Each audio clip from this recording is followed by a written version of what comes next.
On the heels of two exciting races, fans have been arriving since early this morning to see tonight's Indycar Series event in Richmond, Virginia. At the Indianapolis 500, rookie sensation Danica Patrick turned the sporting world on its ear with a scintillating performance, leading late in the race until passed by Brit Dan Weldon, who won the greatest spectacle in racing.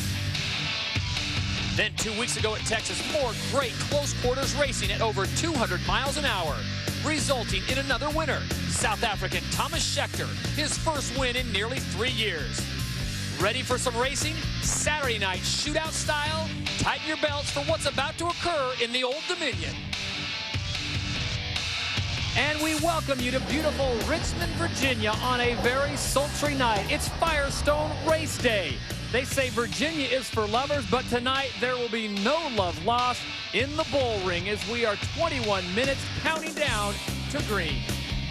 And hello once again, everyone. I'm Todd Harris. Glad to be with you again for our 7th race of the series here at the IndyCar circuit. Should be a great night tonight. Some prevailing stories. The heat is one. We've already touched on that. Temperatures very high, close to 90 degrees. Add humidity to that, you get the picture. Also, the hot story, the Toyotas. They are dominating, at least in qualifying, holding down the first 4 positions with Sam Hornish Jr. grabbing the pole. And speaking of heat, hot under the collar is the defending IndyCar Series champion in Tony Kanaan. He withdrew from qualifying last night, a strategic move that did not pay off. When he went back on the track with 1 lap under, he took it into the wall, not enough time to fix the car, so he will be starting, get this, on the very back row. But he told me earlier today, get ready because he is going to be on the move when the green flag comes out. Right now, let's send it down to the pits and our Dr. Jerry Punch. Thank you very much, Todd. Well, in the shadows of corporate sponsor Philip Morris headquarters, the 2 Marlboro Team Penske drivers, Sam Hornish and Helio Castroneves, shattered the track record and swept the front row here at Richmond tonight. Sam, congratulations on pole number 2 on the year. Got to ask you, 176-mile-per-hour Indy cars on a tight 3/4-mile oval. What's the key to survival and success tonight? Patience is the big thing for tonight. Make sure you get through your pit stops. You want to be able to get in and out quickly, but also safely.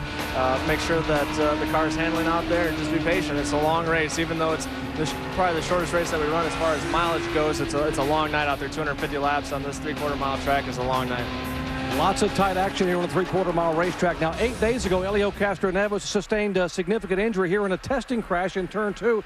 And Helio, early in the week, you had trouble even lifting your left arm. What concerns you most about trying to endure 250 laps tonight? Well, I have to thank Dr. Bach, Dr. Ovi as well, and Fernandez out there in Miami. They really helped me out doing physiotherapist. And look, I'm ready. Take more than that to beat me down. So they did a great job. So now just be patient, be cool, and go for it.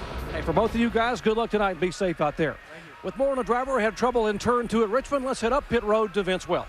Well, while the front row is certainly drawing attention, maybe the back row will draw even more tonight with Danica Patrick on the inside and this man, the defending series champion, Tony Kanaan, in the very last spot. We saw a moment ago the video crash you had yesterday in qualifying. What exactly happened, Tony?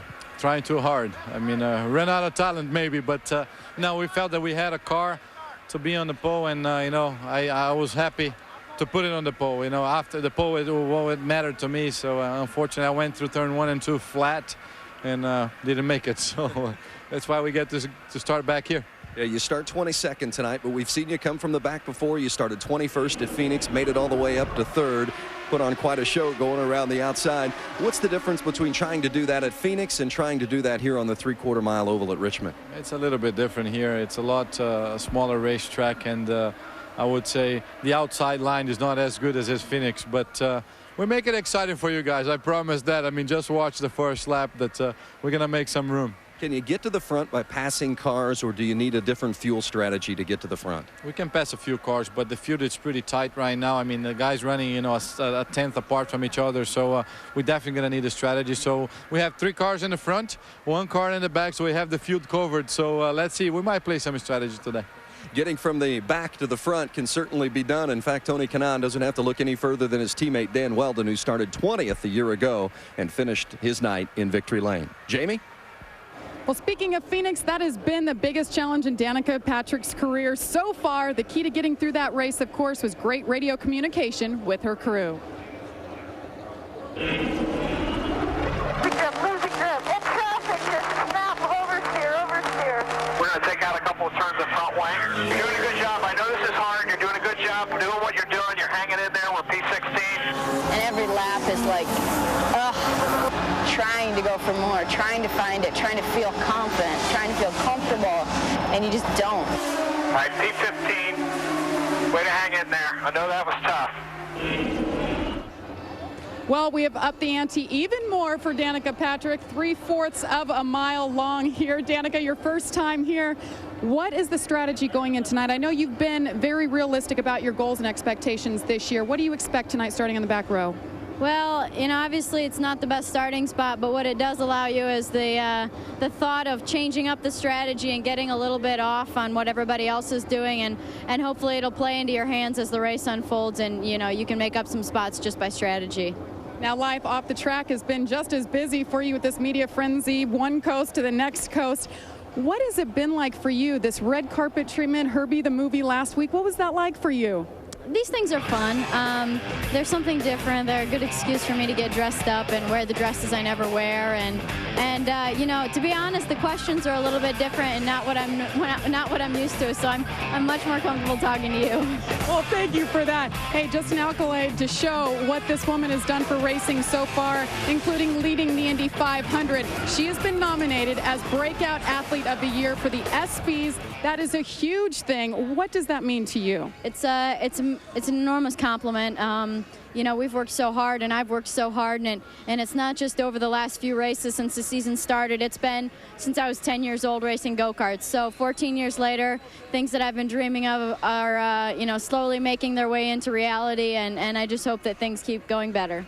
Well, Danica Patrick certainly has the world in the palm of her hand, the glitz, the glamour, the fame, the fortune. But, guys, I guarantee she would trade it all in a heartbeat to get her first win here tonight in Richmond. All right, thank you very much, Jamie. Congratulations to Danica Patrick on her ESPY nomination. Also, Dan Weldon up for Driver of the Year. Speaking of great drivers, I'm happy to have my colleague Scott Goodyear here, a man who ran the first Indycar test here at Richmond. So, Scotty, why is this track so difficult? Well, it's a very short track, only 3/4 a mile in length, and you spend every lap turning about 70% of that time. The key thing for all the drivers, though, and they know it, is physical stamina, because this race is very long, 250 laps. You talk about the G's, the physical stamina. It's very warm tonight, humidity very high. What do you do to survive? Well, 90 degrees, somewhere about 135 inside the cockpit, the hydration, getting ready for this event. All these guys and girl know that 250 laps, as I mentioned, is a key thing for them. And I have to say, make sure you don't end up hitting the car against another car or nicking the wing, because the car becomes more difficult to drive. Let's talk about the man who is the fastest, actually putting up a course record here at Richmond International Raceway. Sam Hornish Jr. yesterday, an amazing time. I stood in turn 1 when he did this. He was flat through turn 1, and you think about the speed that he does, incredible. Look at the speed right there.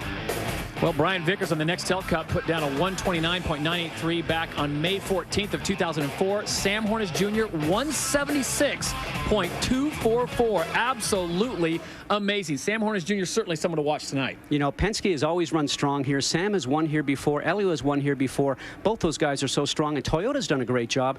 You know, there again, 250 laps, boys. You need to finish. The Penske boys on the front row. And what do you do in your free time? Well, if you're Sam Hornish Jr., you get together some of your best friends down in Dallas for the Dallas-Fort Worth Speedway Charities, and you go bowling.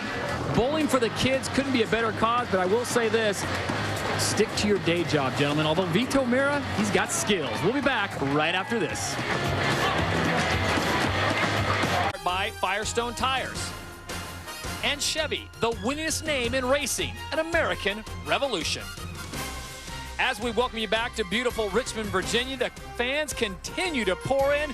I don't know if they're all Danica Fanicas, but there's a lot of people coming into the Richmond International Raceway, Scotty. They have already opened up 2 more sections as the walk-up crowd continues to grow.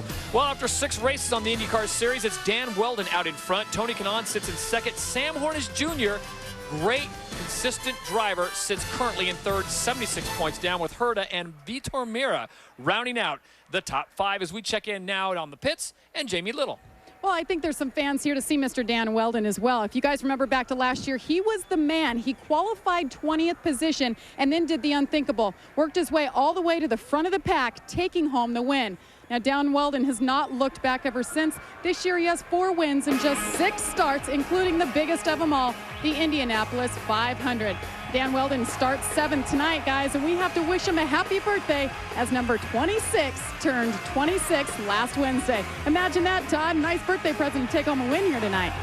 Oh, and I bet Dan Weldon's birthday party was something to behold. A young man who has all the talent in the world, fresh off his victory at the Indianapolis 500. But there's more testing to happen. And Scott, that's the grind of being IndyCar drivers. You know it. There's no time to waste because when you do have an off week, you're testing. This week it was Watkins Glen. These guys went out there for a complete test. All the teams were out there. I'll tell you something. Ryan Briscoe led the way, 133.478 miles an hour.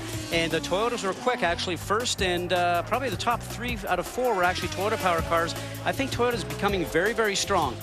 There you see Helio Castro-Neves also extremely quick, but Ryan Briscoe, the rookie, we talked about him. Here's another young man who has all kinds of talent. He showed it at Watkins Glen, said he really likes the way the course was laid out, said he had a lot of fun there.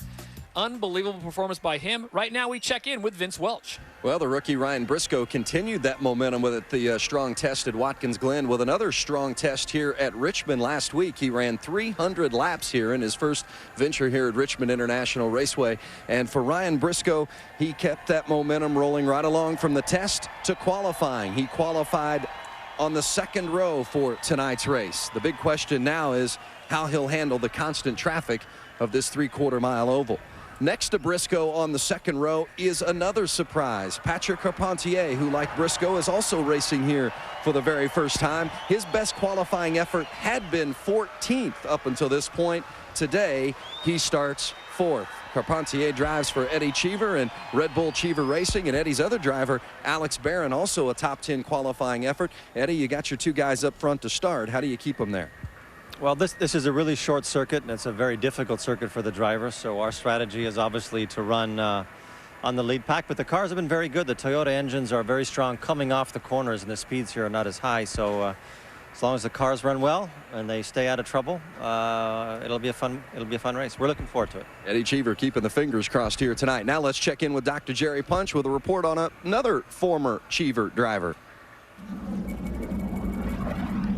Too often in 2002, Red Bull Cheever rookie Thomas Schechter's driving skills were overshadowed by his poor judgment and lack of patience. Finally, in late July, the pole-winning protege put it all together with a dominating performance at Michigan to claim the victory. But one win among many spins sent him searching for a ride at year's end. In 2003, with Team Ganassi, at times his car seemed more like a missile than a target. Too often, his aggressive style put him in harm's way. And the results, well, they were sometimes horrific. A year later, he literally slid into the seat at Team Panther. But even IndyCar's winningest team wasn't immune to misfortune. Finally, 2 weeks ago, beneath the setting sun in Texas, Schechter's star began to shine. And no one doubted Thomas was #1 on this night. Well, he may have finished Texas as #1, but tonight the Pennzoil Panther pilot Thomas Schechter will start 19th inside of row 10. Now, before you count him out, consider this. Last year's winner here at Richmond started outside row 10 in 20th spot. Although trouble with the fuel pickup limited their practice time and hampered their qualifying efforts, Thomas Schechter believes the same recipe that helped him go to victory lane at Texas will kick in tonight. That recipe is potent Chevy power, perfect pit stops, and patience on the racetrack. Those are the ingredients he needs to once again head to the podium when the night is over. Todd? All right, thank you very much, Doc. And Thomas Schechter back in the familiar yellow of that Pennzoil car. Thanks for watching Firestone Race Day as we get set to go green at Richmond International Raceway. Had a unique opportunity with a few of my closest friends, but I don't know how long they're going to remain my friends. Do not try this at home. Now listen, Goodyear, there's no time to monkey around. This is serious business. Not very much room in here. This is serious business. Don't make me pull over. You guys just... This is not the Sam Hornish line that I... This is exactly this is the exact same line that Hornish took, so just back it off. You guys feel that? That's 60. That's 60 right there, kids. Stay in it. Don't let off. Stay in it. I am in it. Left. There you go. Left. Man, I'll tell you, this is why these guys drive single. Dead weight. Get the old man out. Get the old man out of the car. Now. Under the lights of Richmond, Virginia, the IndyCar Series makes a visit to the Eastern Seaboard. On the shortest track on the circuit. Short track, even shorter fuses. You take some chances and you get other people making mistakes that cost you the race. Yet again, he crashes out of a race and takes me out. I mean, he's a nice guy. He just drives really stupid in a race car. If you can survive the road rage on a sultry night like tonight, you just may have a little luck and some solid strategy to get to winner's circle, something Brit Dan Weldon pulled off last year. New faces, but same old bull ring. Tight quarters, little patience, great racing. Strap in and hold on because there's little room to spare. It's the SunTrust Indy Challenge on ESPN2. As we welcome you back to Richmond, Virginia, as we are just about set to go green, race 7 of 17 on the Indycar Series. And a picture-perfect night. If you like it hot, you're going to like the racing at the bull ring. It's the Indycar Series SunTrust Indy Challenge as we take a look at our starting grid. 3 minutes to green flag. Well, the starting front row, the Toyotas, we well documented this. Sam Hornish Jr. in the 6th car, his teammate Helio Castro-Neves there. But I think, Scott, the big surprise is the 2nd row with Briscoe and Carpentier as we look at your keys to the race. Well, the key thing you hear all the drivers talk about it, Todd, is consistency. 90 to 100 laps on a tank of fuel. There's no sense in running strong for 60 and moving backwards for the next 30. The key thing after that, physical fitness. All the drivers know that it's going to be about 135 degrees in the cockpit. Make sure that you are ready for this event over 250 laps. Fuel strategy, watch for Tony Kanaan and people further in the back of the grid to run a different fuel strategy. What that simply means is to make sure that they actually run a different program during pit stops to maybe have an opportunity to move themselves up in the field. Before we go green, let's check in with Dr. Jerry Punch. Guys, 24 hours ago, Roger Penske was in Stuttgart, Germany, meeting with Porsche. He flew halfway around the world to be here tonight. Roger, what keeps the fire burning in someone like you that's done it all and won it all in motorsport? Well, Jerry, you know, I love to go racing, and this is a home track for Marlboro Team Penske, and we've got 2 great drivers here, and believe me, I wouldn't miss it. You know that. Only wish I could go out to California tomorrow because we got some great cars in that race tomorrow, but we're excited about tonight. Good luck to you, Roger. Vince? Michael Andretti has 4 cars in the race. They start 5th, 6th, 7th, and 22nd. What's your biggest concern for your team as it comes to this race tonight? Stopping the Penske cars, I think. You know, they're really strong. They're strong all weekend. They were strong yesterday in the warm-up. So if we can finish ahead of them, I think we'll win the race. See if the Honda power can stay up. Booth? All right, thank you very much, Vince. And, well, I'll tell you what, Roger Penske, the Silver Fox, he flies halfway around the world, and he still looks better than us. As we go on board with Danica Patrick, there you see the Herbie fully loaded logo. She is doing a fantastic job. She sits back now. I have to apologize for this. Any complaints, please direct them to our producer, Terry Lingner. But that's what Danica would look like at 4Gs. It's basically 4 times your body weight, Scott. I know that's not a flattering picture, but that's what 400 pounds is going to feel like to her when she goes into the first turn. Boy, I think we'll hear from that riding along right now with Scott Dixon, the guy that's won here back in 2003. Heard Michael Andretti talk about the Penske cars. There they are out front. We've got great Firestone Firehawk tires and no protest. The green flag is out and all 22 riders, drivers are ready to race in Richmond.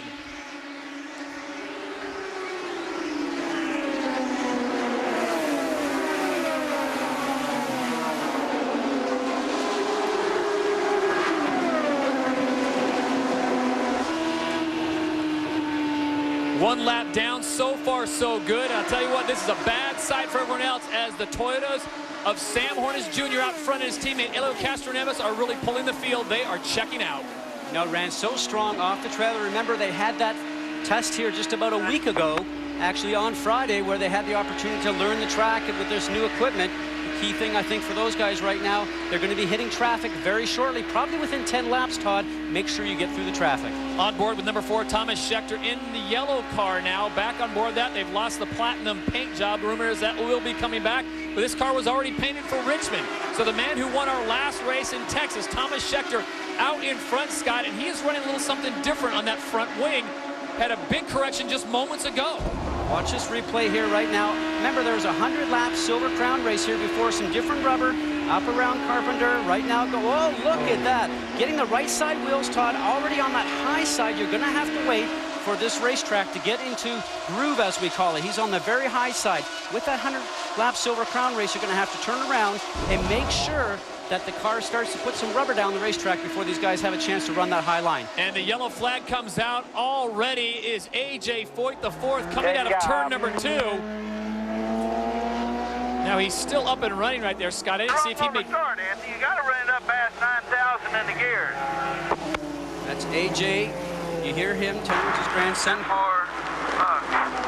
Keep it up in the gears. Over 9,000 RPM, he's saying. These cars run to 10,300 RPM, Todd, so I think what Grandpa's looking for is for him having an opportunity to get the car up in the power band. Well, Tony Kanaan started dead last, and he's already on the move, moving up to 16th place. I don't want to make any changes yet. I want to understand how this track before I make any changes. But it's not bad. I mean, we can move up a couple more positions for sure. So Tony Kanaan already talking about getting a couple more positions. We promise great racing action. Tight quarters here at Richmond. We'll step aside. You miss nothing as we go side by side. Welcome back to ESPN2's coverage of the SunTrust Indy Challenge Richmond International Raceway. Moments ago, yellow flag was brought out when AJ Foyt IV took it into the wall. They have regrouped. He came in as well as Scott Dixon. The green flag is out, and we are racing once again. Elio getting a nice run, looking on the inside, but thinks better of his teammate. Right now, Franchitti having a look underneath Briscoe. Best time to try and pass each other, Todd, is right here on the restart. Number 27, that is Dario Franchitti, currently sitting in 4th place, just behind the rookie, number 33, Ryan Briscoe, the Australian.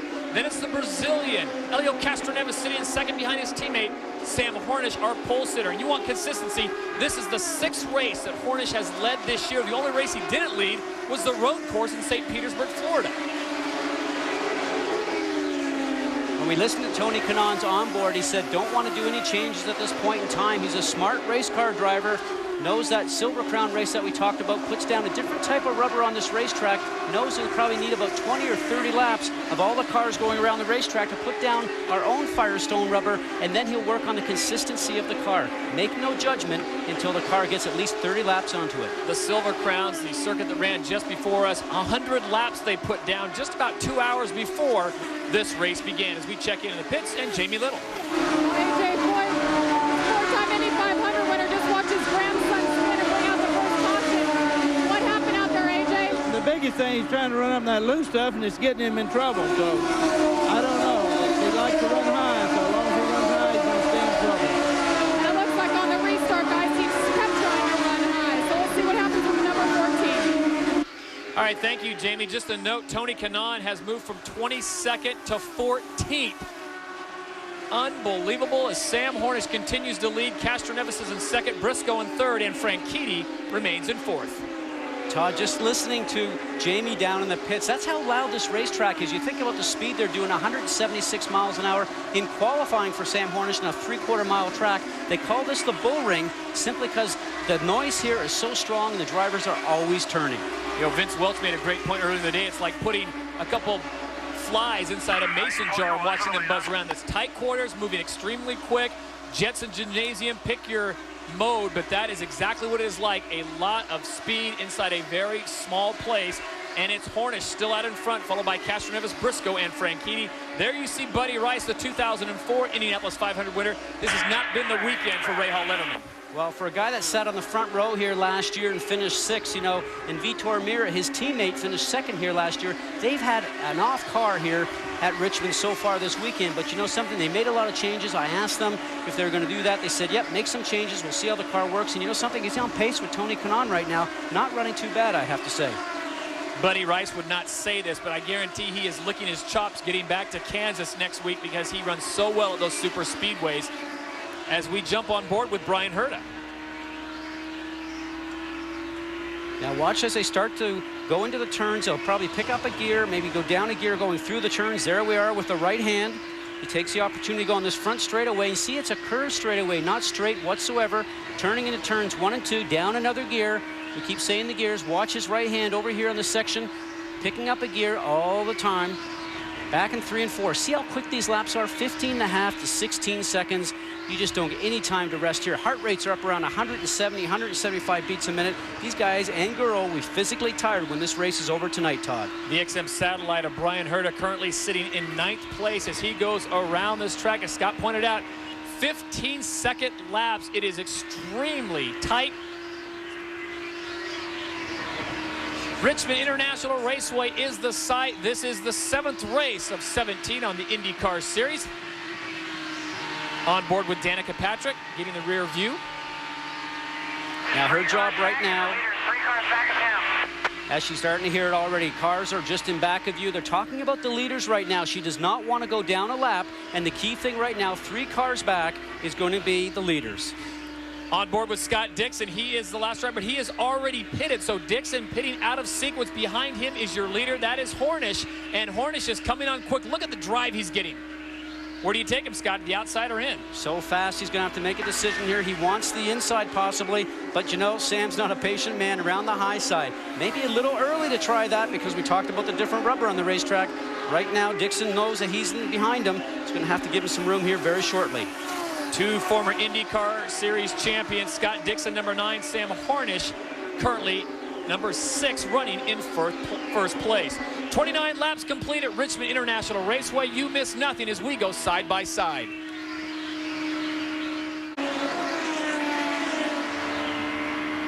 As we go on board with number 20, that is Ed Carpenter. There are your leaders: Hornish, Castroneves, Briscoe, Franchitti, and Patrick Carpentier running out the top 5. Sam Hornish is just on an unbelievable pace. You know, he's so strong here, has been strong all along. Started lapping early, got past Danica in lap 32 to put her a lap down.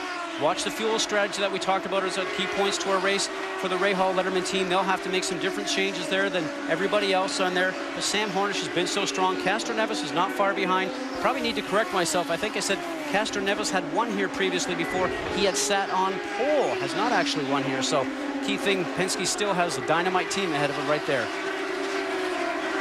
37-38 laps complete of the SunTrust Indy Challenge, Richmond International Raceway. Your leader is Hornish. Castroneves in second. He just passed Danica Patrick on the last lap. So the Toyota Scott living up to the billing. Roger Penske flying halfway around the world to see this race, and for very good reason. Moments ago, as you see Hornish getting by Jimmy Kite. Jimmy Kite dropped down on top of Thomas Scheckter, almost clipping his front end. You know, Toyota has done such a great job. Here we go. Got the yellow comes out, and it's Scott Dixon this time. And that is turn 2. Remember, he was off strategy, came in just a little bit earlier. You see the steering wheel come out of the car. Means he's okay. Probably be very disappointed. Remember, we talked about him winning here in 2003. I believe led every lap to go on and win that. The hose that he's pulling off is the drink hose that goes into the helmet. A short night for him. He's not had a very good weekend here as far as speed is concerned. It's very tough, Todd, when you are running a little bit off the pace and your teammate, for instance, Ryan Briscoe, qualifies up front, is running up front, running 3rd currently right now. Darren Manning, his other teammate, is running 11th. But it just didn't seem like Scott sort of got on the pace here this weekend. Well, this could be a lengthy yellow as the debris is strewn throughout turn number 2. And let's look at this one more time and find out exactly what happened. This looks oddly reminiscent of what happened to Tony Kanaan in qualifying yesterday. Good to see him getting out of the car. Here it is. Looking backwards right now. Well, actually trying to defend just a little bit. Gets touched right there by 27 Dario Franchitti and gets turned around. Remember, a lot of people going for the same piece of real estate right there. Now, Scott Dixon would probably know that Franchitti's coming underneath him because of the spotters that are up on the stands there. Radio communication constantly to the drivers on the racetrack. But you can see he just touches that left rear of Dixon and sends him into that safer barrier. Watch this as we go on board with Scott Dixon. Dario Franchitti, you'll see him on the left-hand side just tucking underneath. Saw that white front wing just come up there and touch the side pod on that left side and sends the car off into the safer barrier. Well, Scott Dixon is up and moving around. That is the good news. For more, let's check in with Jamie Little. Well, Todd, I'm joined by Mike Cole, Managing Director for Target Chip Ganassi Racing. Unfortunate for you guys, Scott Dixon was the man here 2 years ago, but you've struggled this weekend. Just watching the replay, what did you see? Champions don't win races by being impatient. What did you see? That's it. Frustration here, Dr. Punch? Thank you, Jamie. The Marlboro Team Penske drivers coming in, Hornish and Castroneves. Hornish has led all 42 laps so far. Elio Castroneves, no changes whatsoever. 4 fresh Firestones and fuel. He's down on the way. Elio Castroneves said no wing change. I figured it out. I'll be okay. So no changes whatsoever on either one of the Marlboro Penske team.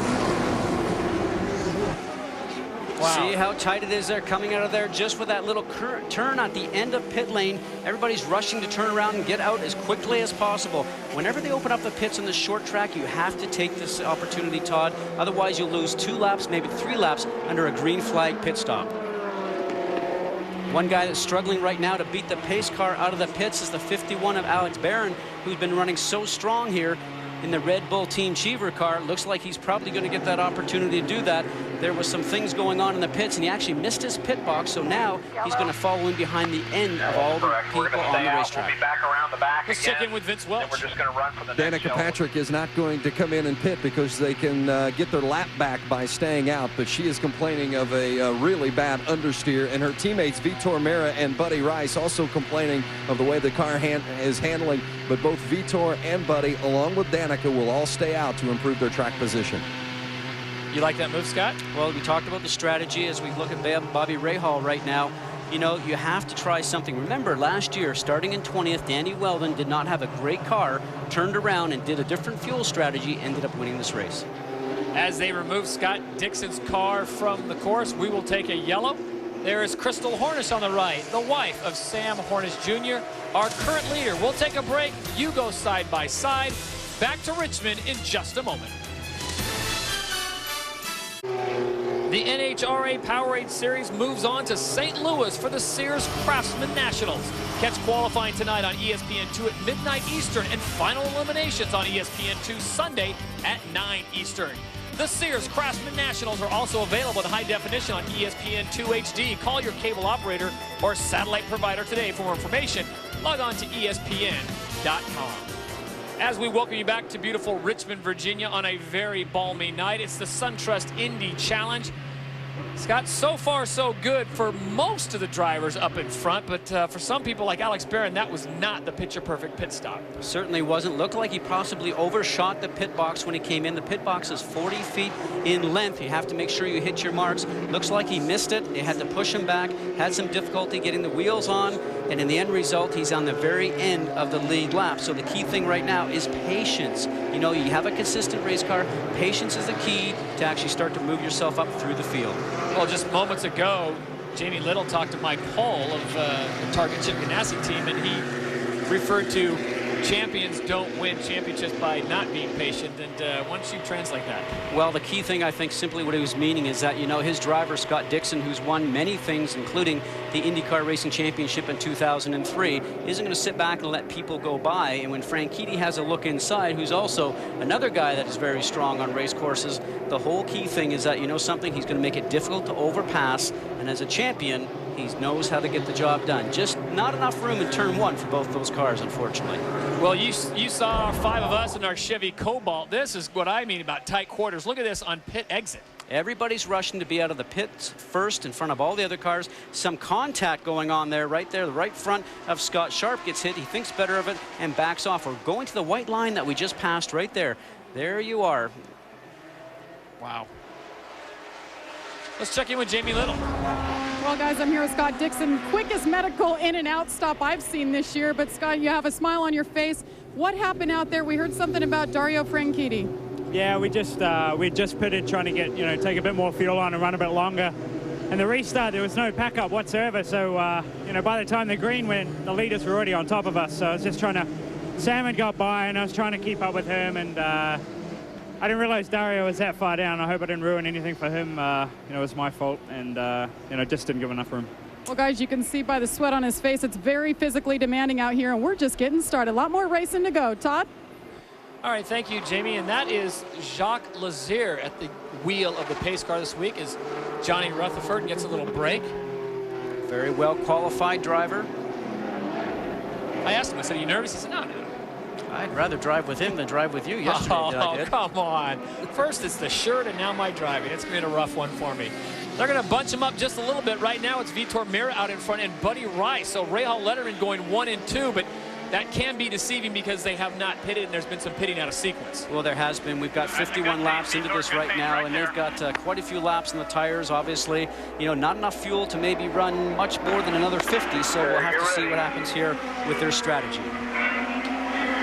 Like great white sharks, Team Penske is starting to bunch up to the front. Vitor Meira on the restart.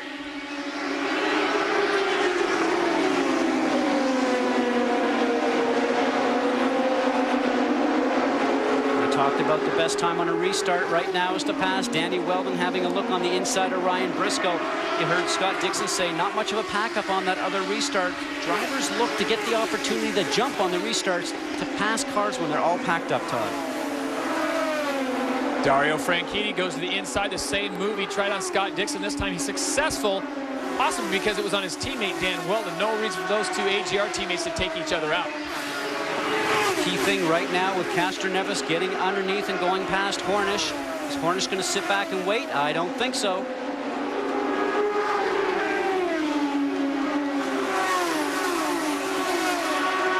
Whenever there's stoppages like this, Todd, it's very difficult to get your rhythm going, and this track is all about rhythm. 56 laps complete as we take a look at our Toyota lap leaders. No surprise that Sam Hornish has been out in front. Vitor Meira grabbed 13 quick ones right there after the restart and just prior when we were in the yellow. But really it has been Sam Hornish. He has been dominant. But one guy that's pulling away right now is Vitor Meira. He's done a great job, about 1.6 seconds in those last few laps since the restart. So he's running stronger than possibly his teammate, Buddy Rice, who's just trying to hold off this Penske duel right now. He's doing a pretty good job of it. You mean, think about where Buddy Rice qualified and who he's holding off. He's doing a fantastic job, and there we go. The two Penske drivers, the 3 and the 6, getting a little impatient. Great information from the spotters for both those cars, making them aware. One thing you don't want to do when you're a race car driver, Todd, is take your teammate out. Roger Penske did not fly all the way back from Stuttgart, Germany to see that happen. Vitor Meira is your leader. Buddy Rice in second. He is holding off the hard-charging Penske team. There is Vitor Meira, number 17. We've talked all year, Scott, about Vitor Meira. He will win a race probably this year. He is that talented. But would you suspect it would be Richmond? Well, you know, he's running strong out the front right now, much the way Dan Weldon did last year. Obviously a long way to go so far with only 60 laps down, but he's showing the speed. He's actually running 162 to 163 miles an hour in race trim with the traffic in front of him. So one of the key things, I think, right now to see how well that he can get through the traffic when he starts to come up to these cars that he's approaching right now. The 2004 Indianapolis 500 champion, number 15 in the Pioneer Rahal Honda Rahal Letterman drive. That is Buddy Rice doing a fantastic job of holding off two very talented drivers, the Penske perfect duo of Castroneves and Hornish. Let's talk about this young man, Patrick Carpentier, the Canadian guy we saw at Watkins Glen in the video early in the show. Really has taken to this Richmond track as well. Very talented Canadian, you know, loves to go snowmobiling in the wintertime. I remember he actually did some injury to his ribs. I asked him the other day if he's going to do some more snowmobiling this winter, and he says, well, I'm not sure my team owner is going to allow me to do it. Remember, he drove injured for the first race or two, but very talented. He's won on ovals before, a road course specialist, but certainly could get the job done here today. Your leader right now is Vitor Meira. The third race Meira has led this year. He led at Homestead as well as Indy. We'll step aside under green flag, but you miss nothing as we go side by side. You are looking at your leader, number 17, the Rahal Letterman driver. That is Vitor Meira. Now, he is part of the Rahal Letterman team with Buddy Rice, the 2004 Indianapolis 500 champion, and Danica Patrick. And we talked to him earlier about what it means to be on the team with her, and does it offend him that she gets most of the attention? Everybody wants attention for themselves. Everybody. I mean, if you're saying that you don't want, it's not true. And everybody wants it. It's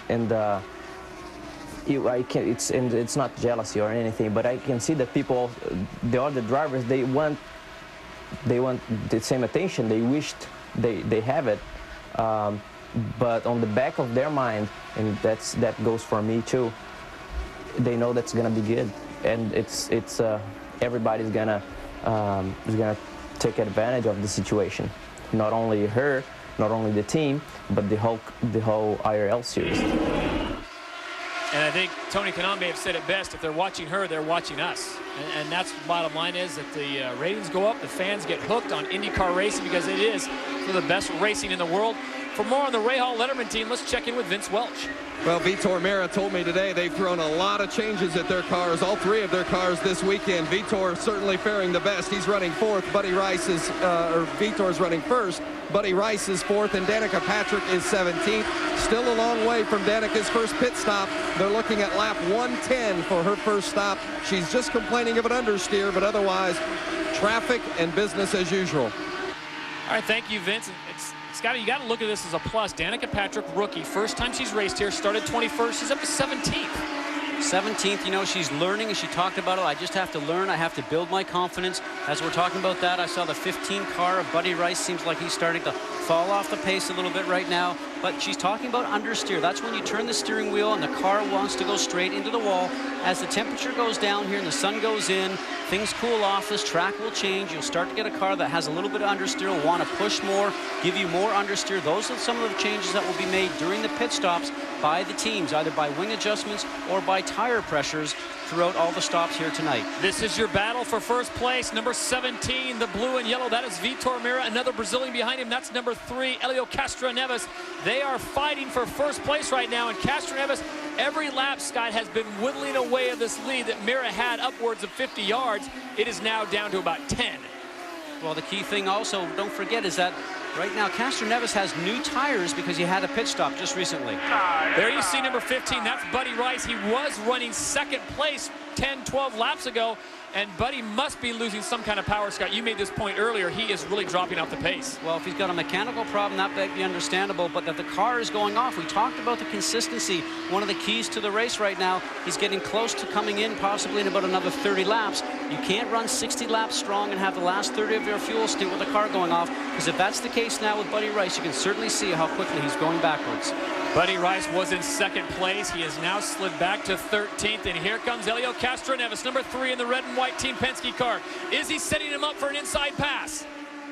Looking. Vitor Meira's not going to make it easy for them. And Castroneves gets the pass done, but problems are not done for Vitor Meira as Sam Hornish slides by. Anytime you see that, you always end up looking in your mirrors, because you know once you lose momentum and speed coming out of the turn, Todd, you're going to get eaten alive, and that's exactly what happened to Vitor. Quick update on the 2004 Indianapolis 500 champion Buddy Rice. He is reporting a strong vibration in the car, and Scott, at these speeds is not a good thing. Well, sometimes when you're sitting in the cockpit, you feel that vibration. You wonder if it's maybe a wheel weight has come off a tire, or if it's a half shaft or something else mechanically going on with the car. I know this is a 3/4 mile track, and top speeds are a lot less than what we were at Texas a few weeks ago, Todd, of maybe 225 miles an hour. But I've hit them on slow tracks and on fast tracks. You just certainly just don't want to hit a wall no matter where you're at. The risk-reward ratio is not worth it. Helio Castroneves out in front. It was well documented about his injury to his ribs. I'm telling you right now, he may be pulling a Michael Jordan. You remember Michael Jordan in the finals? He had the stomach flu. What does he do? Comes out and puts up 60-plus points. We'll see if Helio Castroneves can pull off a Jordan when we return to Richmond. For now, you go side by side. And we are back to racing or non-racing action, is the case for number 33, Ryan Briscoe, folks. It's why he's one of the best in the business. Scott Goodyear just moments ago said Ryan Briscoe is going backwards. I don't like this. And not 2 turns later, Scotty, he puts it into the wall. Well, the key thing, as we always talk about, is that consistency, you know, and whenever you get the traffic packed like they had, everybody gets a little anxious. Sometimes patience starts to go away when you're a race car driver. Those guys started to run 2 or 3 abreast in the turn, sometimes 4 going down that back straightaway during that last break, you know, and that's just not something that's going to play out to be very, very smart for these guys, Todd. President and COO of the Indy Racing League, Brian Barnhart, could not have been happy with that. He was talking about being patient here, which he usually does in the driver's meeting, and we saw the traffic on that back side. They were 2, sometimes 3 wide, all bunched up. There you go, right now, obviously looking to go around all the cars that you're coming up upon. And watch here, just gets up onto that high side, the back end comes around, getting a little bit of dirty air off the back of Danny Weldon's car possibly. But when you're in traffic, you start to work the throttle a little bit, and these cars are so pitch sensitive with the dirty air that comes off the car in front. Sometimes that back end just swaps around. That's what we call oversteer. We've seen it here a couple of times. We saw it with Tony Kanaan the other day when he was on his qualifying run. So you have your understeer, you have your oversteer, and unfortunately for Ryan Briscoe, all that spells is his evening is done here at Richmond. I really felt good about the rookie as he came in here after his testing and what he did at Watkins Glen. I thought maybe this is the rookie that breaks the jinx for rookies here at Richmond. I was almost getting the same thing. I have sort of picked a Penske car right now, but I think the key thing for these guys is patience. And let's send it down to Dr. Jerry Punch.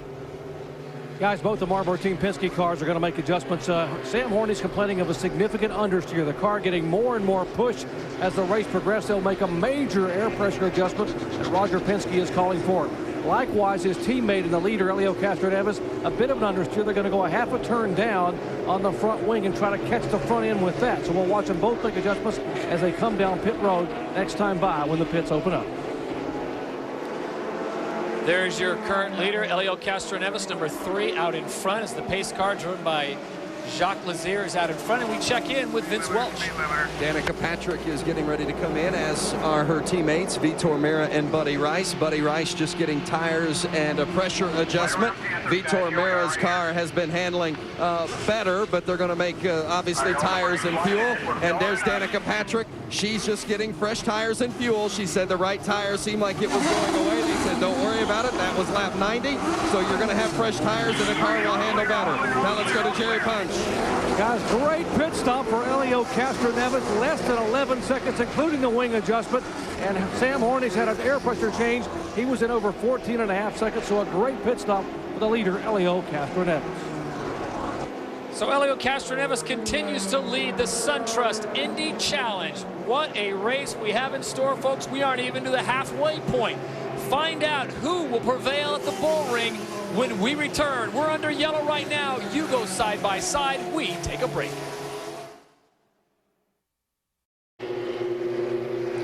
The new leader in Richmond is that man, number 27, Dario Franchitti, part of the Andretti Green racing team. And this guy, he may be a factor. He loves the short ovals. Loves the short ovals. Look on the right side of his car. He's already got a wheel donut right there on the side pod. Tells you how close the action is here at Richmond International Raceway. Sort of have to bully your way through traffic if you're going to be able to continue to run up front.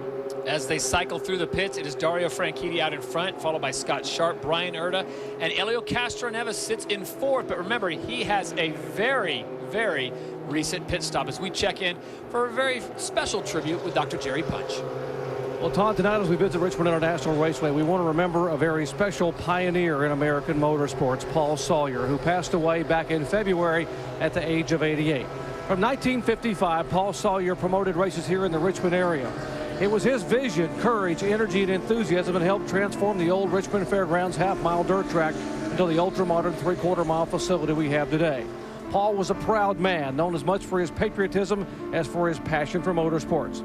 He may be gone, but when you gaze around this fabulous facility, you'll understand that he will never, ever be forgotten.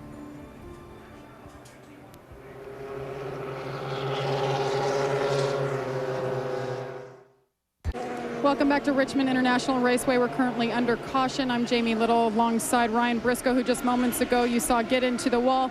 Ryan, your best start in the IndyCar Series of third. I thought tonight may have been your night. Where did it go wrong? I'm just so disappointed. I mean, the car's so good and the team's been working so hard, and yeah, I got caught up in that group. There was a bit of a traffic jam and I ran up on it too fast, got out in the marbles, and the car came round on me. But I mean, I'm just so disappointed because we're having such a good run and the team's been doing such a good job.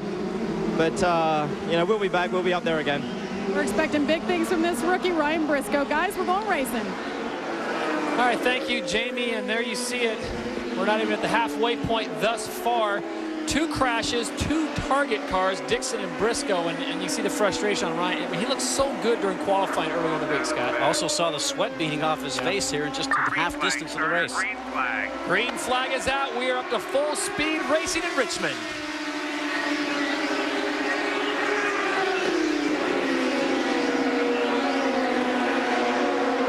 We talked about the strategy right now. The first 3 cars, Franchitti, Sharp, and Herta. We see Vitor Meira right now going around Jimmy Kite. Those guys did not stop. The Penske guys went in for a stop, so they've got fresh tires, a full load of fuel. A little bit of red you can see through the 26 of Danny Weldon. The brake disc actually starting to glow a little bit red as the sun starts to really settle here. You can tell how much braking goes on when you're actually in amongst traffic. Those guys qualified around here, Todd, flat out without lifting. I just can't imagine that. Dario Franchitti, number 27, he is your leader. Scott, we talked about this earlier in the week, taking care of your equipment, specifically the brakes and the gearbox. Absolutely. The most important thing is to get to the end. Everybody right now knows that's one of the key things. We've talked about that before. 250 laps. It's not a long race, just about 187 miles. But I'll tell you one thing. Right now, as we watch Thomas Scheckter, who's running in 12th spot in the number 4 Pennzoil car. Watch this Firestone telemetry information there. 164, 5, 7, 8 miles an hour going in through the turns.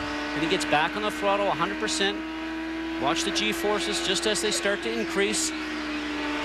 And you can see right here, the tire's working its optimum right now. It's right in the middle of the green zone. It's impressive to see that throttle at 100%, then it drops down momentarily and it goes right back up, and that's when the G's pop up with him, 3.4. And anytime a car works better for a driver, the throttle is reduced less, and the G's are just a little bit higher. It grabs another gear, running in traffic right now. We talked about this curve. You can see the lights, flash bulbs popping off. And here we go. The only straightaway that's actually on this is the back stretch there, just 860 feet long. Dario Franchitti, number 27, continues to lead the SunTrust Indy Challenge. As we take a look at our Toyota lap leaders, Sam Hornish Jr. has 42. Vitor Meira had a very strong run there around lap 60. Now it is Dario Franchitti out in front, and Helio Castroneves also, Hornish's teammate, picking up 11. And that's where we stand right now at 111 laps. Not even halfway point, Scott. What do you see so far, and whose position do you like? Well, the different strategies that's going on right now, obviously, Andretti Green playing a little bit different with Franchitti and Herta, keeping those guys out along with Scott Sharp with the Fernandez team. Penske running a little bit different, taking the opportunity to come in anytime that there's a yellow. We talked about if you have to pit underneath green, you're definitely going to lose 2 laps. Yeah, we see that. We see that. You're doing really, really good here. You're still running quick laps. There you hear the radio chatter with Scott Sharp and the team Delphi. Scott Sharp currently running in second place, and correct myself, that was the radio of Dario Franchitti, who runs in first. Scott Sharp currently in second. And let's decipher what was said there. The car is a little bit loose, and the pits said, the engineer said, we can see that. They have what they call real-time telemetry. They're looking at their laptop right there. You just saw Scott Sharp get chopped. Got to be patient, boys. The laptops that's in the pits right there with the engineers have an opportunity to see real-time what's going on with the race cars. On board with another Andretti Green team member, that is number 7, the XM Honda, Brian Herta. This guy really has a calm demeanor. It's amazing when you're around Brian Herta. He's just so laid back, so cool. Both Penske cars side by side. Hornish on the inside right now having a look. With Castroneves, couldn't get the job done. Not enough exit speed coming out of 2, but he is faster mid-turn there, Todd. You can see how much quicker he is right in the center third of the turn. And it's such an interesting dynamic on the Team Penske team. It's Roger Penske's team as the owner. Tim Cindric calls half the race, and Roger Penske calls the other part for Sam Hornish Jr. Tim Cindric obviously calling in for Helio Castroneves, and they battle. I mean, they basically made the best team win. Well, I think one of the things that you find with Penske is that everything is open up until the start of the race, and then you sort of have to play it for your own. And it's neat to see that. You know, they're not going to chop each other. They're not going to be dirty to each other. They're going to win it fair, and that's nice to see. Back on board with Thomas Scheckter, number 4, the Panther Pennzoil ride. It's Dario Franchitti still out in front, followed by Sharp, Herta, Castroneves, and Hornish. So Tony Kanaan right there. The number 11 car is currently running in 11th. Remember, he started dead last when he didn't have the opportunity to qualify. The 51 of Alex Barron is directly behind him. Well, this was moments ago. Watch this pass by Thomas Scheckter. That's Tony Kanaan on the right. Ooh, Tony hears on the radio that someone's coming on the inside. Look at the front brake rotor there inside the front wheel, turning red when the drivers apply the brake. And that is your defending IndyCar Series champion, Tony Kanaan, the champ for 2004. But the leader continues to be his teammate, Dario Franchitti. The 5th race Dario has led this year. Didn't lead in Homestead or Texas. We'll take a break. You go side by side.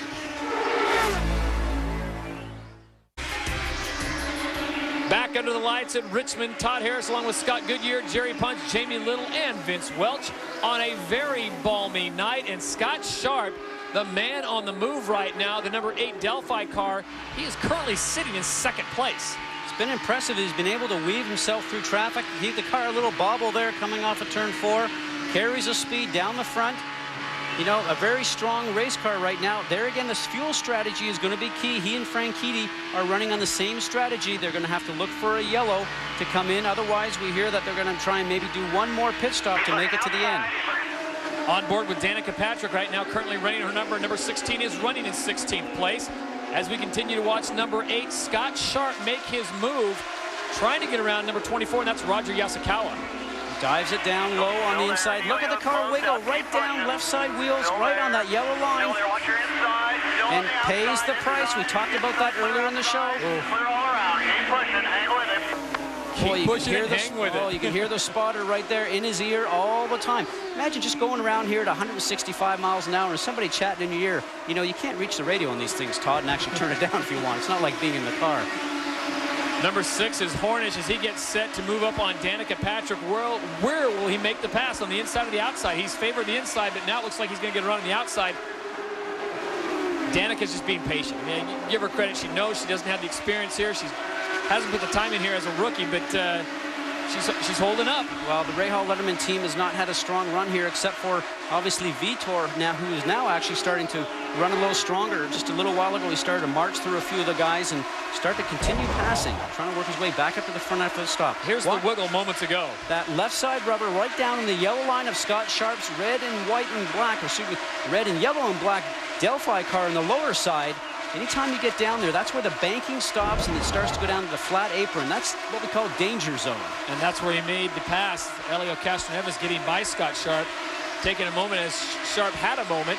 So it's Franchitti, your leader right there, number 27, the ARCA X, part of the Andretti Green team. Elio Castroneves sits in 2nd, and Scott Sharp now in 3rd as we have moved past the halfway point. Scott, has this played out the way you thought it would? Well, you know what this is starting to remind me of is last year with the Andretti Green team of Danny Weldon. Wasn't that quick, took advantage of a different fuel strategy, found himself up front, and Henley had to do one more stop, went on to win the race. And lo and behold, here's another Andretti Green car doing the same thing with Dario Franchitti, the number 27. Not a lot of buzz about Dario Franchitti earlier in the week, but Dario Franchitti right now, the number 27 car, doing very nice. His last pit came on lap 42, so he's getting very close to it as we take a look at the 83 of Patrick Carpentier. Asked him if he could stand on the podium with his car earlier today, just before the drivers' meeting. He said, you know, I think so, but this is all new to me. And he says, man, this track is tight. It is small. He says, I feel like I'm just driving a go-kart around here. He said, it's going to be a learning experience, but I'm going to do the best that I can. You know, competitive Eddie Cheever is the owner of that team, the Izod Red Bull team. And you said earlier that if these two cars, Alex Barron and Patrick Carpentier, finish in the top 10, that would be a win for them. You are looking at your leader. That is Dario Franchitti, number 27. He continues to lead the SunTrust Indy Challenge from Richmond. We'll take a break. You continue to watch Side by Side. Well, you saw it on Side by Side coming out of turn number 4, the 2 Brazilians, the number 11. That is Tony Kanaan as he goes to the infield, and up on the high side is number 17, Vitor Meira. That's an unfortunate turn of events, Scott. Is this a case of patience, just not being there? Well, I think we were just about ready to head for a yellow. You saw that small piece of debris on the track look like a piece of bodywork. And, you know, it's unfortunate because Vitor was on his march all the way through, the best running car of that bunch of Rahal Letterman group. We're seeing Tony Kanaan right now. He let the car roll backwards all the way through to the center apron area. It looks like he's going to get a push up onto the racetrack here. Now they can replace that front damaged wing that you have right there on the front. That is replaceable. If he can get himself into the pits, they'll get a push start. Get into the pits. He's certainly going to lose a few laps here. But what he's going to be thinking about doing now is getting on the racetrack and collecting some points towards the championship. Well, here it is one more time coming into turn 4. Oh, Kanaan's on the bottom side right there.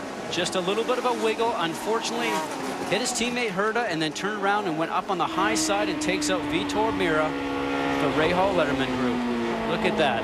Boy, that thing is so fast in front of you, Todd. I can't tell you how quick that is. You don't think about that when you're in the race car. You just react. Well, Vitor Meira had nowhere, absolutely nowhere to go, and I'm sure Tony Kanaan feels terrible about that. Looks like Vitor Meira got the worst of that one. His car probably not fixable to get him back out. But they're going to give Tony Kanaan a tow, get him around. Unfortunately, his pit box is at the very end. So will they let him come in and basically flip a U-turn? As soon as the pit lane is open, then he can actually get his car into the pits to do some repair work. Looks like all 4 tires are still fully inflated. The pits are open now. All right, let's check in with Vince Welch. Scott Sharp could not have had better timing for that misfortune with Tony Kanaan and Vitor Meira, because Sharp was 10 laps away from needing a pit stop. They will, of course, fill it with fuel and change the Firestone Firehawks. Listen to the radio. To Jerry Punch. Oh, they've got a problem. They've got a problem. A bit of a problem down here with Dario Franchitti. Front wing adjustment. Franchitti trying to race the 6 car of Hornish off of pit road. He will beat Hornish off. It took him a little extra time getting on pit road. Wow. That was Tony Kanaan now back into the pits. He is cut loose from his toe. And so he is coming in, and this will be a miraculous if he can get this thing back out there and only lose a lap or 2. And last time Kanaan failed to finish a race, Nazareth, 2003. Taken out in an accident in that race. They'll get the service work done here with fuel and tires first. They go ahead, you see them changing the front wing. Just a quick couple of release bolts on that, about 3. And fresh wing is always sitting in the pit lane, ready to go. Let's check in with Dr. Jerry Punch. Kim Green orchestrating the changes here quickly on the reigning series champions machine. Remember, this happened to Danica Patrick in the Indy 500 early in the event. She came back and still had a shot to win it with 10 laps to go. Getting fresh Firestones on a fresh nose seat. And now Tony Kanaan, I should say a fired up Tony Kanaan, pulls away because he is obviously a man possessed now with 100 laps to go here at Richmond. All right, thank you very much, Doc. So a lot of frenetic action down in the pits there. I tell you what, Scott Sharp looked like he had the picture-perfect pit stop there, Scotty, and then all of a sudden it looked like he jumped it. They got a little scared. They pulled out as we check in with Vince Welch. Scott Sharp's crew had a little problem with the fuel hose and did not get all of the fuel into the car, so they did not get all the fuel that they wanted in. And of course, as been mentioned earlier in the broadcast, Dan Weldon won this race on a fuel strategy a year ago. So Sharp, when you don't get all of the fuel necessary into the car, it could create problems down the line. Interesting. Thank you very much, Vince. And Tony Kanaan 4 laps down. That's what that accident cost him. But for Vitor Meira, his night is done. Helio Castroneves now is your leader. We'll take a break. You go side by side. ESPN's coverage of the Indycar Series continues Sunday afternoon, July 3rd, with the Argent Mortgage Indy 300. It's always a close one in Kansas. Rookie sensation Danica Patrick is still looking for her first win as she faces IndyCar Series points leader Dan Weldon, defending champion Buddy Rice, and more at the Kansas Speedway. It's the Argent Mortgage Indy 300 on ESPN Sunday, July 3rd. We'll get a moment to get our breath and give you a quick update. This was the action early on. It was A.J. Foyt IV spinning into the wall. Fortunately, he was able to continue on after a quick fix. And then it was Scott Dixon, a former IndyCar Series champion, putting into the wall. His teammate Ryan Briscoe, also in a Target Chip Ganassi car, getting a little impatient as he told Jamie Little and put it into the wall. And then this one, Tony Kanaan just loses it, takes Vitor Meira into the wall. Tony Kanaan went into the pits. Vitor Meira, his night was done, and unfortunately it looks the same for Tony Kanaan as we check in with Dr. Jerry Punch. Well, Todd, the reigning series champion, has climbed out of the 7-Eleven machine. Tony, what unfolded out there coming off the turn? What happened? I don't know. I had a run on Brian, and I went on the inside of him. I don't know if he saw me or not. So he came down, and I didn't want to hit him. The last thing I want to do is hit my teammate, so I had to go in the apron and and hit the apron and spun. So thank God I didn't take him out, but tough break for the 7-Eleven guys. First DNF in a year and 7 months. So I knew it was going to happen one day, so today was the day. We didn't start the weekend really good, so let's forget about it and let's go to Kansas.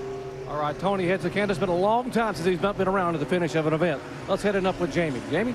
Well, it's been quite a while since we talked to Eddie Cheever. On happier days with his cars running toward the front, Patrick Carpentier qualified 4th at best all year. What's been the difference here, Eddie?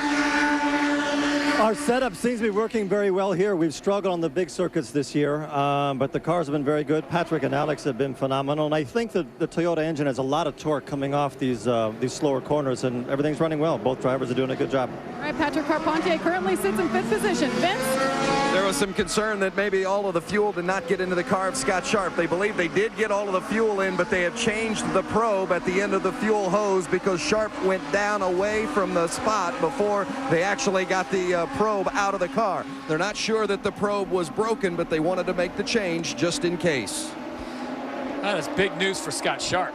Lucky news, you know, and a lot of the teams are actually listening to this telecast as Scott Sharp gets a huge wiggle coming off of turn 4.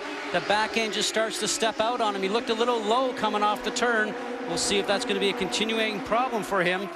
The Delphi car number 8 that we're looking at right there. Oh, wow. Great battle happening at the front right now. Sam Hornish Jr. having a look underneath Dario Franchitti and gets the job done. We talked about how strong those Penske cars are, Todd. They are strong right from the restart on the green flag. It's amazing. The Toyota power is certainly working at Richmond tonight because it is Helio Castroneves out in front. His teammate Sam Hornish sits in second. Dario Franchitti sits in third. As we've completed 4 yellows thus far of 163 laps of racing, we are scheduled for 250, and I can tell you what, not a single fan has left. Look at all the fast lap speeds right there. Remember, this is in racing conditions. Hornish Jr., Engie, Castroneves. I mean, all those guys are running so strong here right now. The Toyotas certainly look dominant tonight in Richmond as they are starting to pull away. And is this a case where these two might work together, conserve a fuel situation, and just draft and work in the front of the pack? Well, you know, they had 100 laps to go when we had that restart, and I have to think that they're... Oh! Whoa, and Sam. Turn 4, Sam Hornish gets loose. And Yellow, yellow, yellow. Scott, we saw him do that lap after lap.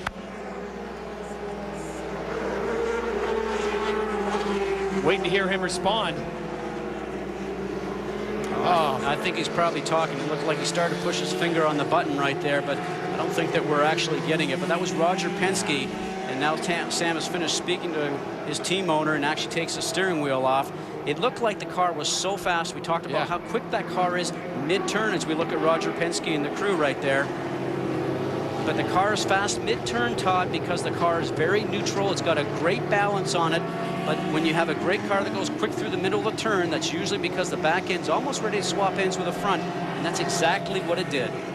Well, the good news is he is getting out of the car. That last lap of 166.2, and I couldn't believe it was like almost like he was being slingshot through 4. Look at this. Yeah, mid-turn and just starting to come off. The back end starts to walk itself around, and you have no control. Remember, these guys are getting through these turns, not taking their foot off very much on the gas. Now, maybe a little bit of dirty air coming off of Castroneves' car directly in front, but maybe they made a couple of changes during that last pit stop also to maybe try and make the car a little faster. Maybe it just made it a little bit loose.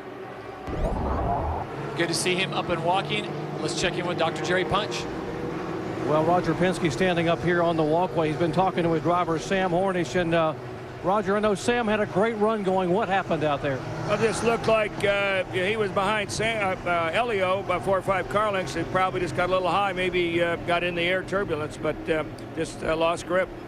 You talked to him after the incident. He's okay? Yeah, he walked away. He's fine. Disappointed. Obviously, Roger Penske very disappointed as well. Flew halfway around the world. He was in Stuttgart, Germany yesterday, 24 hours ago. Came here to cheer his 2 Toyotas that were on the front row here tonight. Got 1 left for the final laps.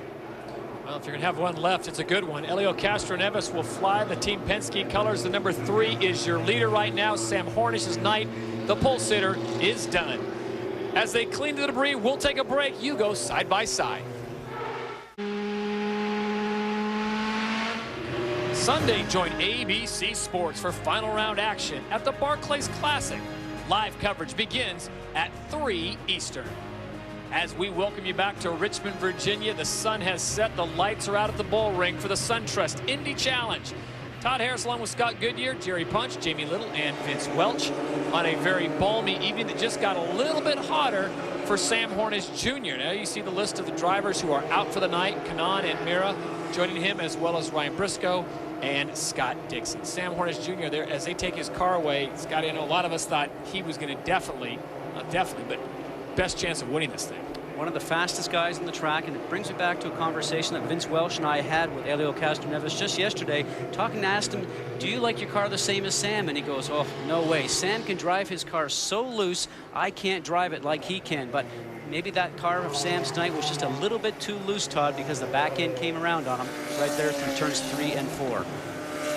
Guys, a year ago, this race was won by fuel mileage and fuel calculations. Now, what's going on with these two guys, Castroneves and Franchitti? Now, with this yellow coming out, both Helio Castroneves and Dario Franchitti should, and again, I reiterate, should be able to make it on fuel. They have, however, told Dario Franchitti, ignore those fuel alarms you're going to be hearing in your helmet. Keep it at P1, full power. We'll worry about the fuel as the laps wind down. But both say they're going to be okay with the checkered flag. Vince? Down with Ray Lato, the engineer for Danica Patrick. Ray, we knew it was going to be a tough night for Danica, her first time here at Richmond, but what do you hope to accomplish here in these final 80 laps? She's currently 12th. Well, we just fueled up for the last stop of the night, so hopefully, you know, we've worked on the car and gotten a little bit better through the day. She's been able to, you know, practice the getting around people and figuring out this short track deal. Been a challenge for her, hasn't it? Yeah, it has all weekend. We haven't helped her out. We haven't had very good setups on all 3 of our cars, so you know, that's been tough for both the engineering and the driving, I think. That's Ray Lato. Danica making it to the end, 82 to go. And there you go on board with Danica. Look at that, composure enough to lift up the visor. I tell you, her eyes are so calm. I'd have Marty Feldman eyes at that point. Well, actually, what you're doing is wiping the sweat out from your eyes, because on these caution laps as it is, the sweat's just beating off your forehead right into your eyes, Todd. Halfway around, it looks like the green flag will come out this time as they bring it up to speed, and no one restarts better than this man. Castroneves leads them through the green flag.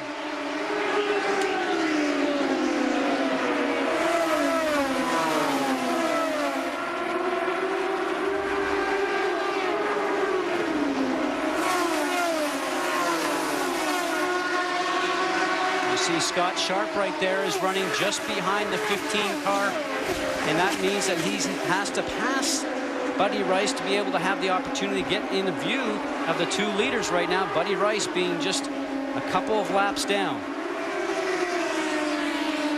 Well, Mr. Goodyear, I'm going to give you a mulligan, something I used to do for Gilles de Ferran.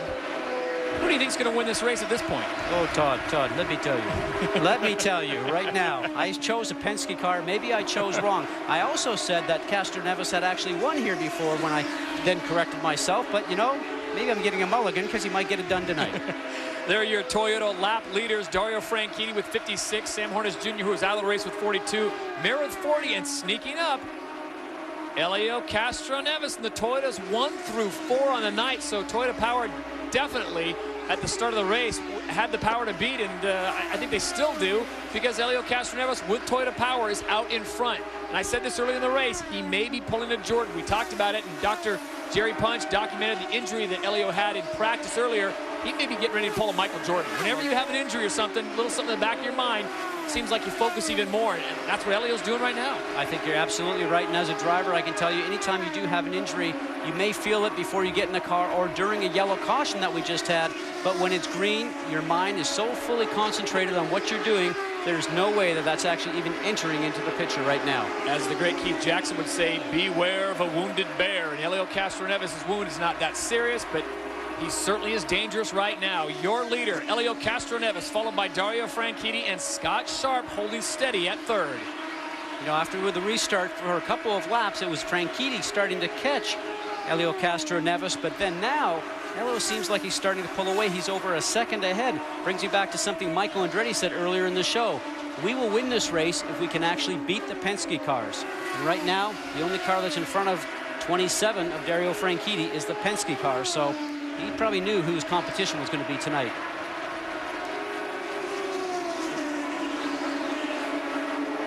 Dario Franchitti, number 27 in the ARCA X machine, got his last victory, Pikes Peak, in August of last year. Also won last year on the circuit in Milwaukee. But the man to beat is Helio Castroneves. Team Penske out in front. We'll take a break. You go side by side when we return to Richmond. Welcome back to ESPN2's coverage of the IndyCar Series. It's the SunTrust Indy Challenge from the Richmond International Raceway. Your leader, Helio Castroneves. On board with Thomas Scheckter, this is your Firestone telemetry. Dr. Goodyear, take us through it. Well, you see the speed right there, getting down just to maybe about 145 miles an hour in the middle of the turn. 100% throttle. You talked about if the car is working well for you, you stay on the throttle a little bit longer. I'd say he's getting back on the throttle a little quicker than the last time we visited with Thomas Scheckter on the Pennzoil car. Watch the G-forces 8 up here, just over 4.1 every time you go around the turn. And we talked about the Firestone tire is running perfectly right in the middle of the green. So right now he's probably got a pretty happy race car. There's your Firestone telemetry as we had that very unflattering picture of Danica earlier. Thomas Scheckter currently running in 6th place. A G is basically 1 time your body weight, so someone that's real spry and trim like Scott Goodyear, 140 pounds, 3 Gs, 3 times 140 pounds. What would that put you at, Scotty? You're being kind at 140. Thank you. Thank you very much. Let's check in with Vince Welch. Vitor Meira got caught up in that incident with Tony Kanaan. Vitor, how is the traffic and the track conditions out there? Everything's pretty good. I mean, of course, the track, we are starting to get a lot of Marlboros outside. And besides that, everything is good. I mean, the guys from IRL are taking good care of the track, too. I know you made a lot of changes before this race, and sometimes those changes work, sometimes they don't. How did they fare for you? I mean, honestly, that was the biggest change I had from last practice to the race. I mean, the Menard, Jones, Manville guys, they are just, I mean, they did the best they could, and I never seen a big of change like that. The car was completely different from the practice to the race now, and the race was, I mean, everything was really, really good. It's just a shame that we couldn't finish because the car was good to be on top 5. Vitor Meira. Now let's check in with Jamie Little. Well, Vince, Sam Hornish Jr. was the pole sitter tonight. Unfortunately, his night was cut short just a few laps ago. And Sam, I know we were completely surprised. What happened from your perspective? Driver error is basically what happened. Just went out there, was pushing a little bit too hard, and car came around on me. It's a mistake on my part. I feel really bad for the Marlboro Team Penske crew. They did an awesome job for me this weekend, and it's a shame we should have got some good points out of this race, but go back and try it again, I guess. Speaking of points, guys, now with Tony Kanaan and Sam Hornish Jr. out tonight and Helio Castroneves leading, we could have a mix-up in the point standings after this race. Todd? Yeah, no question about that, Jamie. Scott, that's something you don't see a lot from a lot of professional drivers, and I don't want to throw your ilk under the bus, but be able to come out and say driver error as the yellow flag comes out, that shows a lot of maturity, and we've got an incident on the backside. And we did have that Scott Sharp. We did have the report earlier that Scott Sharp was starting to run a car that was very loose. You see that right rear tire is flat. He's in the pit. And looks like the front wheels are a little bit askew there guys. also. Oh, man. Roger again. Yep. Unfortunate for him. He says, Roger again. I'm wondering if it's 24, Roger Yasukawa. You know, Scott Sharp has been very physically fit this year. He said to me earlier just this week that he's working out twice a day. And his wife Kim said twice a day he works out all day. I never see him anymore. 37 years old, the oldest guy that's out there right now. One of the fittest, no doubt, but you know something, not just a lot of luck so far when he's joined this new team, the Fernandez Racing Team, so far this year. Well, let's see exactly what happened if we can. He talked about it was Roger again. Roger Yasukawa, here we go. Yeah, and right now they're going side by side. And that's not the TV version. That's unfortunate. Both trying for the same piece of real estate. Maybe it looked like Roger Yasukawa could have been a little closer to the yellow line, but we don't know how his car was working. But, you know, you don't want to run too high like when you're Scott Sharp on that high side because it gets you up into the marbles, which is what Vitor Meira was talking about. Well, we'll try to find out from Scott Sharp exactly what happened when we return to Richmond. It's the SunTrust Indy Challenge on ESPN2. Stay with us.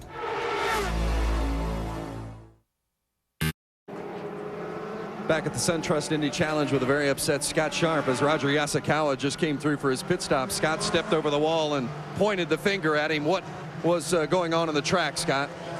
You know, there's some guys who realize when they're a bit down and will let the leaders by, and I don't know why. I mean, it was hard to run the outside groove, and I wish Roger just let me go. You know, we were in a great spot, 3rd place. The Delphi crew just did a great job. Chris, my engineer, gave me a great car today. I mean, we really rebounded well from last night's warm-up, and I'm just really upset right now. You know, we just at this point, you know, I think we just deserve to finish off a great run, and I'm just a little upset that I don't know, couldn't let the leaders go. Brian Barnhart in the drivers' meeting today told the drivers, if you're a lap down or if you're a lapped car, let the others go around you. And Sharp feels he didn't get that privilege here tonight. All right, thank you, Vince. Third DNF this year, all by accident for Scott Sharp. And Scotty, it's unfortunate for him because, as you said, he is probably the most fit driver out there. Maybe put him and Alex Barron and Tony Kanaan on a treadmill together. But we are green flag once again at the SunTrust Indy Challenge at Richmond. And we are on lap 209, so they are starting to tick away. And once again, here he comes. Dan Weldon sneaking into the picture, currently running in fourth. Franchitti had a look on the inside going into one, but was really too far away. Probably scrubbed some speed off going through 1 and 2, now trying to do that move. Finds himself just falling back just a little bit from Castro Neves. It is a race of survivors right now as 6 drivers have been bumped out of the race, taking us down to 16 left here at the SunTrust Indy Challenge. And you said at the top of the show, physically it is a demanding course. Here's the battle that's going on right now for 4th, 5th, and 6th. See Kotsky Masura right there, who's actually a lap down. People were probably trying to pass him, but that sort of mixed things up. You got Franchitti in second, Carpentier, then you had Engie, Weldon, and Scheckter lost in that exchange because he was ahead of Weldon, so Weldon took advantage of the back marker car, the lap car. How about the Chevrolets? You're talking about Thomas Engie, number 2 in the Rockstar Chevrolet. He currently sits in 4th, and his teammate, Thomas Scheckter, winner our last race in Texas, he sits in 6th. A good rebound for those guys after not such a great qualifying, especially for Scheckter. And Engie, just coming back from running at Le Mans, was leading the GT program over there until the car actually started to have some mechanical problems. He won that GT1 class in Le Mans in 2003, a very established road course race. Thomas Scheckter living on the edge once again. Watch this save. All that car in front of you, creating that dirty air. We talk about dirty air. Follow a tractor trailer on the highway. Feel the buffeting on your car. That's what these guys feel, Todd, when they're behind 2 or 3 cars up in front of you. And he is running the special wings up front, Scott. We talked about that in qualifying. You know, just right here, look at these mid-plate that you have right there. 2 large ones. I haven't seen anything that large in any of the other cars around the paddock right here. A little bit of different aerodynamic tweaking going on by the Panther group. Do you think that's why he's been able to save those tonight? Well, I think that's maybe just a little bit of Thomas Scheckter and pure talent, because I'll tell you something. There again, we talked about not thinking about things. It's all reaction. When the car goes loose, it's just a reaction from the driver. Well, there's your leader, Helio Castroneves, current leader. He has led 77 laps, and he has been pulling away from Dario Franchitti. The only time Dario has been able to reel him in is when he gets into lap traffic, which at the pace he's running is very quick as he starts to come up on back markers once again. There's second place, number 27. The red, blue, and white of Dario Franchitti, the Arca X, part of the Andretti Green team. And then maybe one of the biggest surprises, and a great surprise for Eddie Cheever, is the Red Bull Izod team with Patrick Carpentier currently running in 3rd place, number 83. And I will say he is Canadian, Scott. I know that makes you happy. Very proud of the Canadians. And shortly just behind him will be Thomas Engie, which is the first Chevrolet-powered car. Thomas Engie from straight away behind in that backstretch. We talked about 860 feet. Boy, those guys gobbled up in a hurry. Behind Engie is last year's winner, Dan Weldon. All these guys are starting to stretch out a little bit back here right now. And they are all on the same pit cycle. There's the number 2 from the Czech Republic. That is Thomas Engie. And there is last year's winner. Scott pointed out number 26, Dan Weldon, on the move. As we said, they are all in the same pit cycle. So this really is, with 30 laps to go, a race to the finish.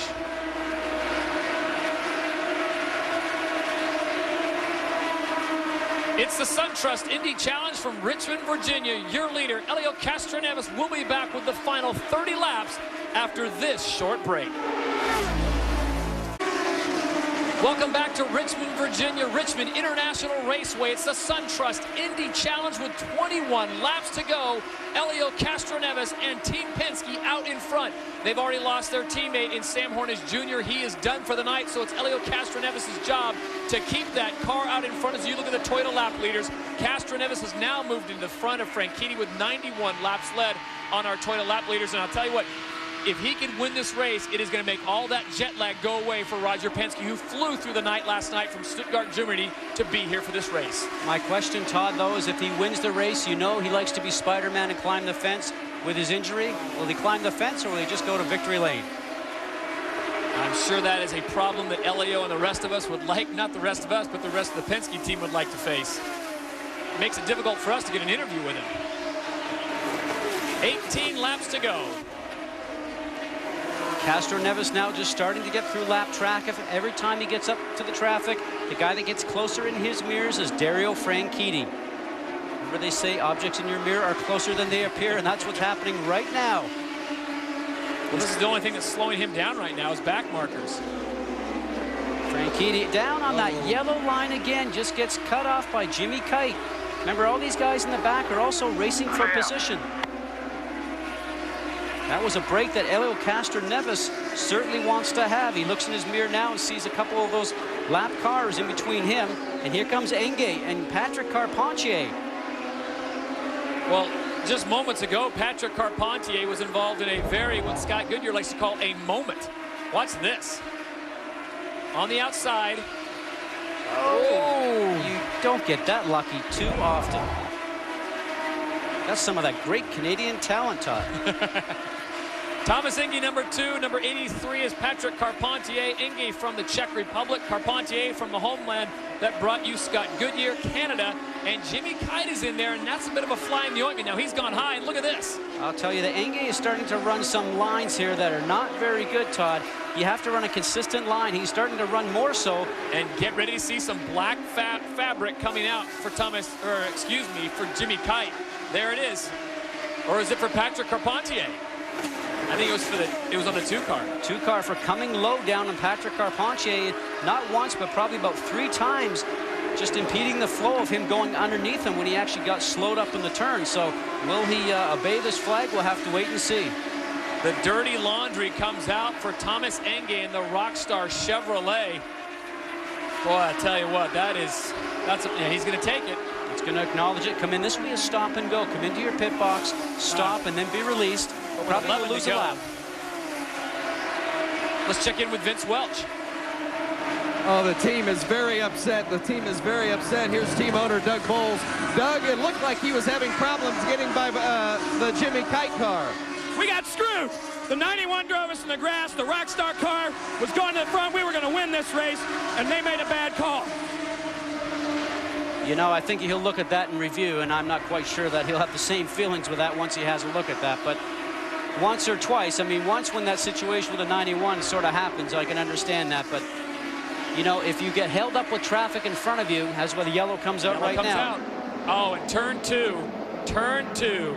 Roger Yasukawa and number 10, Darren Manning. We'll have to look at the tape because Darren Manning is not happy. Here is a young man from the UK. He usually has a smile on his face all the time. And Scott, dare I say, he is not a happy man. Looks livid. That steering wheel he's throwing around is somewhere around $20,000, but that's a lot of damage to these cars right now.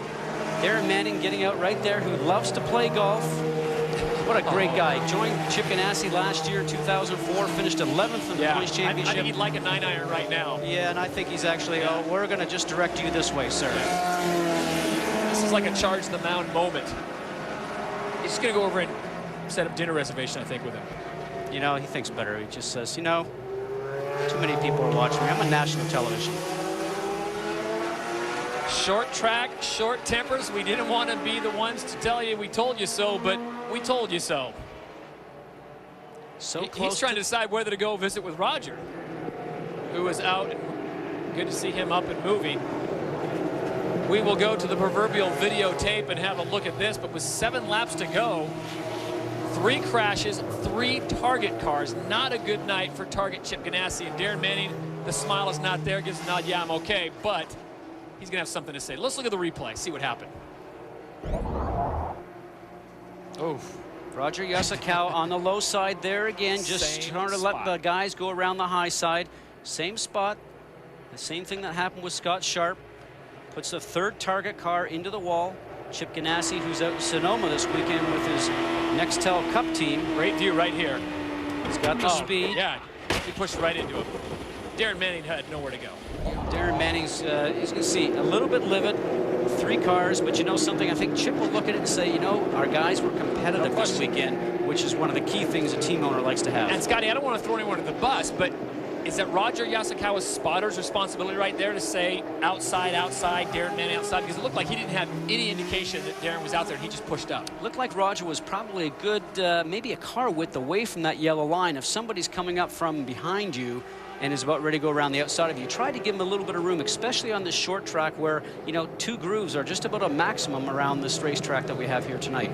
Here's the situation with 5 laps to go. We are under yellow with a major pileup in the corner of turn 2. This will take them a while to get basically cleaned up. And with 5 laps to go, Helio Castroneves is sitting in the catbird seat. Here is the crash one more time. See Yasukawa's car right off the bottom. And look at Helio. Is this his lucky night? Just misses and threads the needle through those guys. I'll tell you what, this is absolutely Helio's night. Great spotting by our spotter, Russ Thompson, picking that one up on the slow motion. He came through there with, what, 2 feet? Well, I think it was less than that when the rear wings almost collected each other. So, you know, Helio right now, with that accident he had a week ago here, just at the last portion of testing, he's probably thinking, you know something, I am the luckiest guy right now. Well, we have got short tempers, short fuses in tight quarters. We talked about it at the top of the show, Doug Bulls. And here's really what Doug Bulls is so upset about.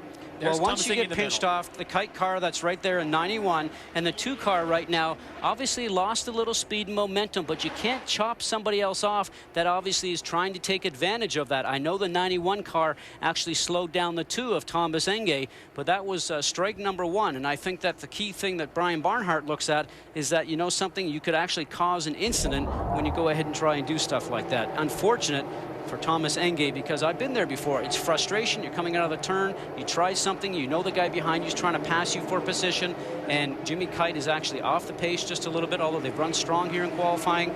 But you know something, you turn around and you look at it and you go, probably not a great move. Great run for that man, Patrick Carpentier, in the Red Bull Isa Chiva Racing ride. He is currently sitting in 3rd place as we remain under yellow with 3 laps to go. Now, the good news is they've got both cars out of the corner.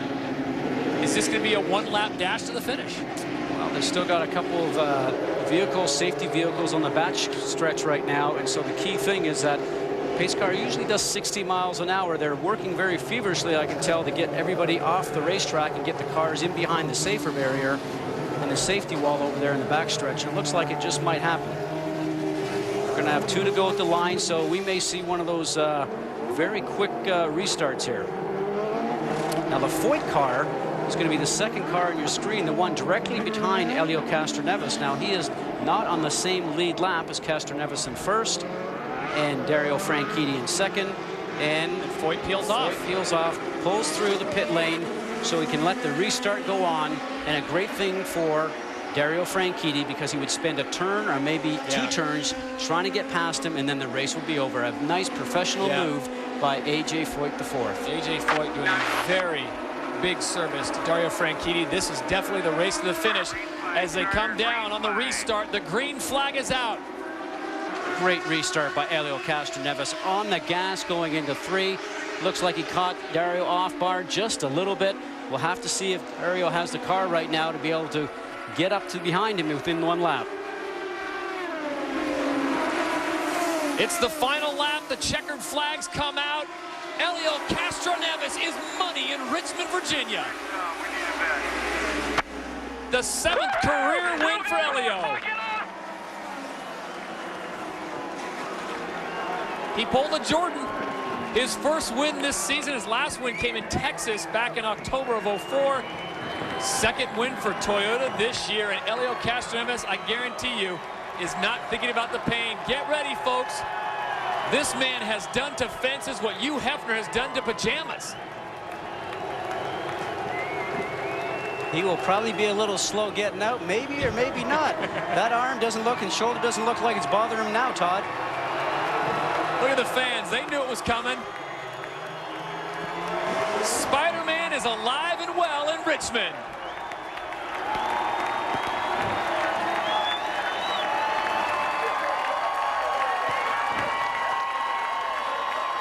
Trying to hand him the checkered flag all the way from the flag stand. He's up pretty high. Maybe a new track record for his climbing.